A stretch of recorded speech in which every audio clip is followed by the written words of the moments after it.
Good morning, Sir Ryan Lagusad. Sorry sir, bigyan ako matabang og ablang kani. Andiri sa idang babaw kaning sa stick bearing reverse, sa idang bearing jud mismo kay perte na magud taaya. So ang na lang gibuhat, ang ilawom na lang kanina naman sa dire sa drag gear og kanang pinion gear ato na lang grasahan og bag-o nya. Baguhay ra ko na magbungkag sa kang servo hole. So kani mo akong gisunod. So, pasensya ra gid sir kung di na ako matama no gabli na kay ungot na ang roskan niya. Lisod man kilo straight na. Tanan iskro na akong gitistingan gid mada. Ang akong iskro pa na daot. Ay.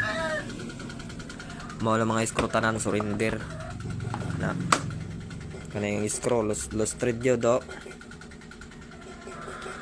Los thread yun daw ng iskro sa kanirang daw kalera daw karuska. Di gina to matama ni gable. Ana namang gibuhat, ana namang gisigag uwel, ana namang giligo para masunok dito sa kinilawman diri adapit na makita ni mong taay na mo man yung stick bearing reverse kaning guho kani sidya.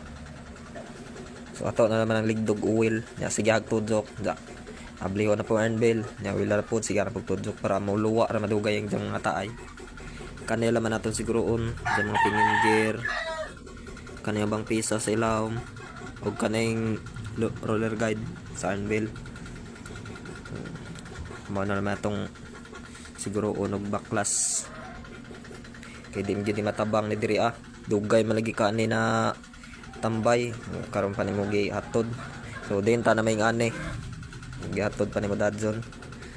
So sincere gid sir kung di mataman kay madlok pugog-pugson basin monsa no mabuak nin unsa ning kaning kanidang plastic sa kilid mao pa yung kadlokan pod.